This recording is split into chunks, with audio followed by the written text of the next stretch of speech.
Naira study अब आप सब कैसे हैं? आई होप कि आप सभी अच्छे होंगे और अपनी स्टडी को कंटिन्यू कर होंगे। फ्रेंड्स, आज के वीडियो लेक्चर में हम बात करने वाले हैं जो आपका हिंदी सब्जेक्ट हो जाता है, इसका जो 2018 का पेपर है, यानी जो पेपर आया हुआ है उसको सॉल्व करेंगे। और आप लोग पिछले जो सॉल्व पेपर है, जैसे आपका 2016 का हो गया, 2017 में 2 पेपर हुए थे, फर्स्ट और सेकंड, ये सभी सॉल्व हो चुके हैं, यानी सॉल्व करा चुके हैं। तो आप लोग प्लेलिस्ट में जाकर इनको देख सकते हैं। आज हम लोग 2018 का पेपर सॉल्व करेंगे, जो आप लोगों के लिए बहुत ज्यादा इम्पोर्टेंट हो जाता है। क्यों इम्पोर्टेंट हो जाता है? क्योंकि आप लोगों के जो क्वेश्चंस होते हैं वो रिपीट होते हैं, और जब क्वेश्चन रिपीट होते हैं तो जैसे आपके ये क्वेश्चंस हो जाते हैं, ये तो आपके वस्तुनिष्ठ टाइप क्वेश्चंस है, तो इसमें से नहीं तो आपको एक क्वेश्चन मिल गया है ना, दूसरा पेपर सॉल्व कराया उसमें से एक क्वेश्चन मिल गया, और आने आपके 5 क्वेश्चन है, तो आपको इस तरह से मिल जाएंगे क्वेश्चन, और आपकी तैयारी भी अच्छे से अच्छी हो जाएगी। क्योंकि फिर से कहूंगी कि क्वेश्चन रिपीट होते हैं, और जब क्वेश्चन रिपीट होते हैं तो आपको तो बहुत ज्यादा हेल्प मिलेगी इनसे। तो चलते हैं फ्रेंड्स क्वेश्चन की तरफ। इससे पहले अगर आप चैनल पर नए हो और अभी विजिट किया है तो चैनल को सब्सक्राइब जरूर कर लीजिएगा और बेल आइकन को भी जरूर प्रेस कर लीजिएगा, क्योंकि हर एक नोटिफिकेशन आप तक पहुंचना जरूरी है। और फ्रेंड्स, हो सके तो कम से कम आप 5 फ्रेंड्स में वीडियो जरूर शेयर करें। तो चलते हैं, फर्स्ट नंबर क्वेश्चन देखते हैं। मानक हिंदी का मूल आधार कौन सी बोली है? तो इसमें आपका हो जाता है ब्रजभाषा, उर्दू, खड़ी बोली या हिंदुस्तानी। तो इसमें से कौन सा हो जाता है? तो आपका जो आंसर हो जाता है वो खड़ी बोली हो जाता है, यानी मानक हिंदी का मूल आधार खड़ी बोली है। ठीक है, चलिए सेकंड क्वेश्चन की तरफ चलते हैं। जो आपका सेकंड क्वेश्चन हो जाता है वो है, दिए गए विकल्प में कौन सरस्वती का पर्यायवाची नहीं है? अब यहाँ पे पूछ रहे हैं नेगेटिव में, यानी जो नहीं है वो सही है। तो सबसे पहले ये देखते हैं कि इसमें से है कौन। तो जो है उनको हम कट कर देंगे, यानी भारती हो जाता है, वीणा पाड़ी हो जाता है और शारदा हो जाता है। तो भारती भी है, ठीक है, तो इसको हमने कट कर दिया। वीणा पाड़ी है, ये भी कट कर दिया, और शारदा ये भी कट कर दिया।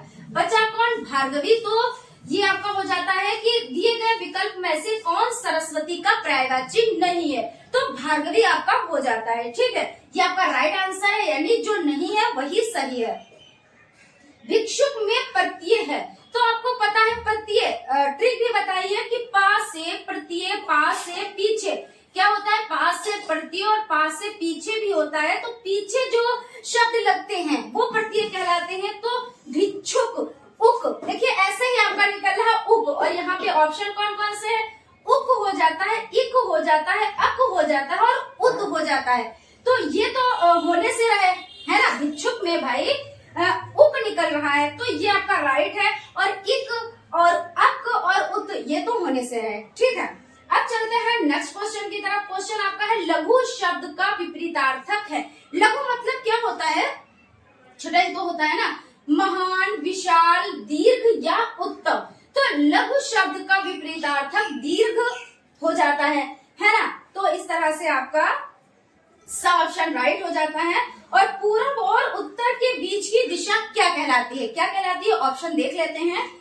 वातायन कहलाती है, या ईशान कहलाती है, या वायव्य कहलाती है, या क्षितिज कहलाती है।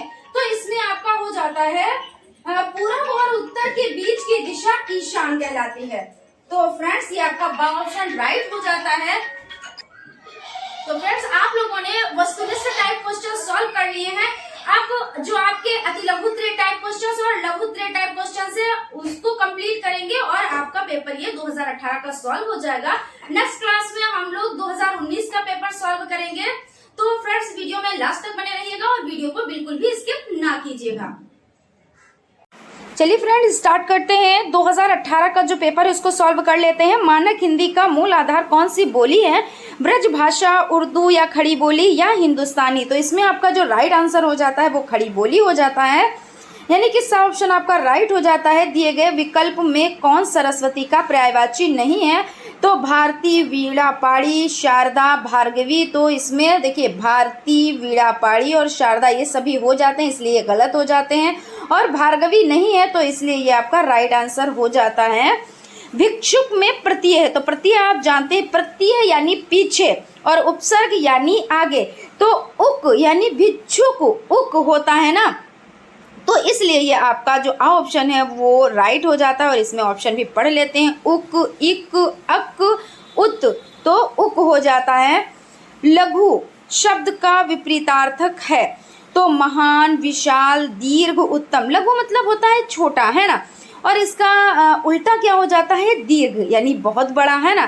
पूरब और उत्तर के बीच की दिशा कहलाती है, क्या कहलाती है, वातायन, ईशान, वातय या क्षितिज, तो ईशान कहलाती है। तो यहाँ पे आपके जो 5 क्वेश्चंस ऑब्जेक्टिव टाइप हैं वो सॉल्व हो चुके हैं। अब हम लोग अति लघु उत्तरीय टाइप क्वेश्चंस की सीरीज को कंटिन्यू करेंगे। ये आपको पता है 6 to 11 आते हैं। कोकिल एवं कूप शब्द का तद्भव शब्द लिखिए, तो कोकिल कोयल हो जाता है और कूप कुआं हो जाता है, ठीक है।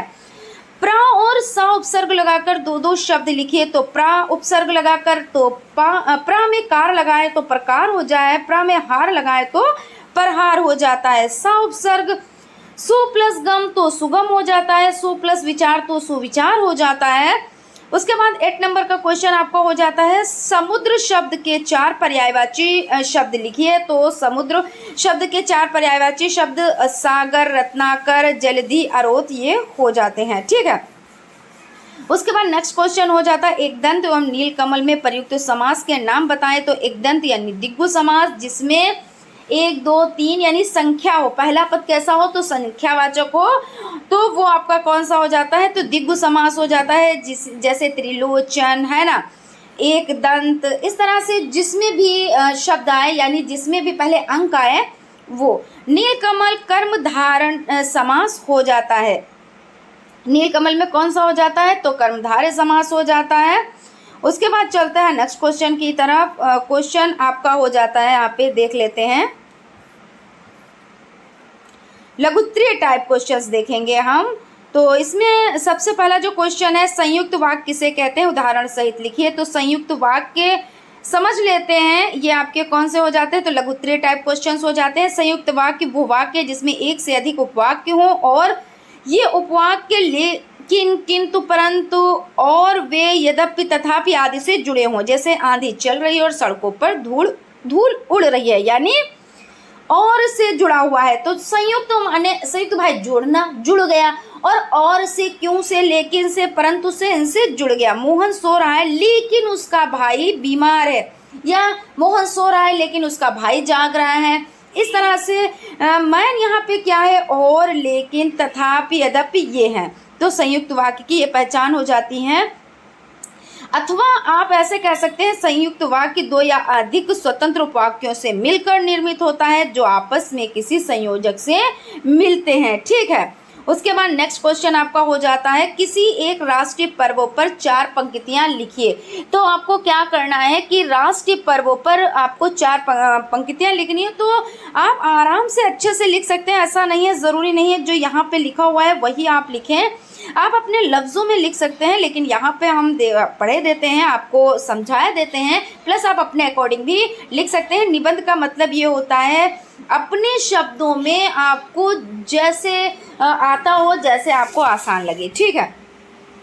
तो हमारे देश ने अत्यंत कठिन संघर्ष कर एक लंबी पीड़ा झेलने के बाद स्वतंत्रता प्राप्ति की। बिल्कुल सही बात है, क्योंकि बहुत लोगों ने बलिदान दिए, बहुत लोगों ने कुर्बानियाँ दी, बहुत लोगों ने अपने घरों को तहस नहस करवाया और अपने बच्चों को खोया, अपने परिवार को खोया, और उन लोगों ने अपनों के बारे में ना सोचकर हम लोगों के बारे में सोचा, यानी अपने बारे में नहीं सोचा और हम लोगों के बारे में सोचा कि इनको आज़ाद कराना, अपने देश को आज़ाद कराना है। यही तो था ना मामला।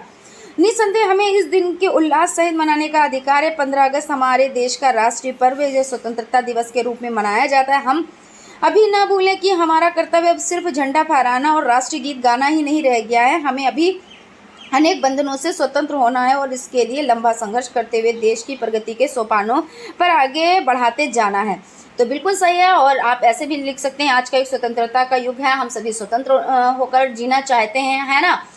तो कुछ भी आप अपने मतलब, कुछ भी का मतलब है उससे रिलेटेड चीज़ें लिखें, और जो आप में फीलिंग है उसको मद्देनज़र रखते हुए लिखें, क्योंकि जब देश हमारा आज़ाद नहीं हुआ था, सन 1947 से पहले की बात है कि लोगों ने कितने, मतलब जो अंग्रेज़ थे उन लोगों ने कितने अत्याचार किए, हम जो भारतवासी हैं कितने अत्याचारों को सहा और कितने अत्याचारों को झेला।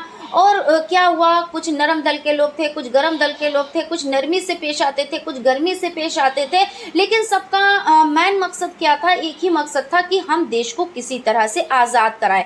और जो अंग्रेज़ थे उन्होंने क्या किया था कि हमारे यहाँ आए, हमारा ही खाया, हमारे यहाँ मेहमान बनकर आए, यानी गेस्ट बनकर आए।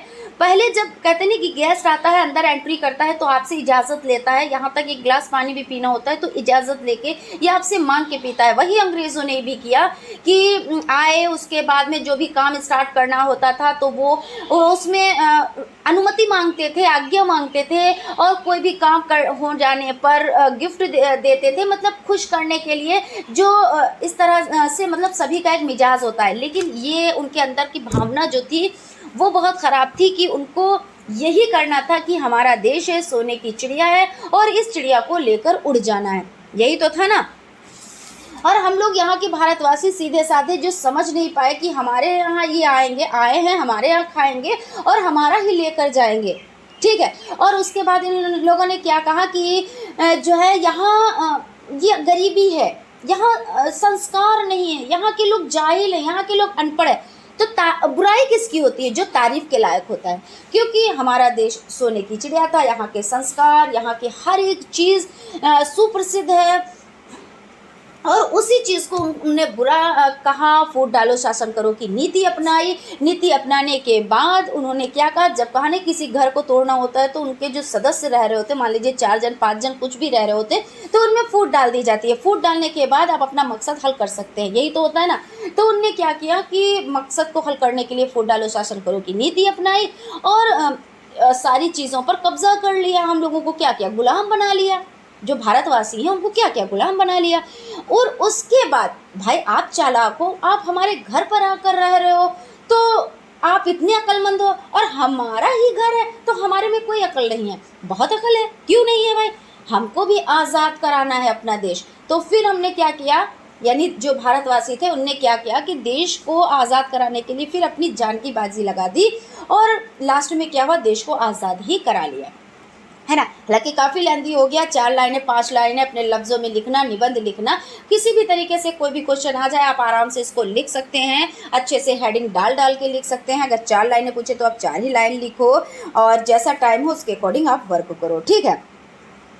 उसके बाद आपका हो जाता है प्रश्न सूचक चिन्ह का प्रयोग कब किया जाता है, 2 उदाहरण भी दीजिए। तो प्रश्न सूचक का चिन्ह का प्रयोग कब किया जाता है, जब प्रश्न पूछा जाता है ना, जैसे तुम्हारा नाम क्या है, तुम कहाँ से आए हो, तुम कहाँ रहते हो, इस तरह के जो लफ्ज़ बोले जाते हैं, यानी जो लाइनें बोली जाती हैं, उसके अंत में क्या होता है, तो प्रश्न चिन्ह का प्रयोग होता है। क्या तुम कॉलेज नहीं जाओगे, यानी यहाँ पे भी क्वेश्चन पूछा जा रहा है तो क्वेश्चन मार्क लगता है, ठीक है। उसके बाद में आपका हो जाता है भाषा शिक्षण में प्रयुक्त होने वाली श्रव्य एवं दृश्य सामग्री की उपयोगिता क्या। तो भाषा शिक्षण में प्रयुक्त होने वाली श्रव्य एवं दृश्य सहायक सामग्री की उपयोगिता यह है कि इसके माध्यम से बच्चे अच्छी तरह से शिक्षण कार्य कर पाते हैं, वह चित्रों को देखकर और सुनकर पहचान लेते हैं। बिल्कुल सही बात है। और प्रत्यय क्या है, और उदाहरण दीजिए। तो प्रत्यय वे शब्दांश जो किसी शब्द के अंत में लगाए जाते हैं, जैसे मित्रता, प्रत्यय यानी पीछे। तो मित्र में क्या हुआ, मित्र प्लस ता, तभी तो मित्रता होगा ना, तो बराबर, यहाँ पे बराबर का चिन्ह लगा देते हैं, ठीक है ना। तो मित्रता इस तरह से।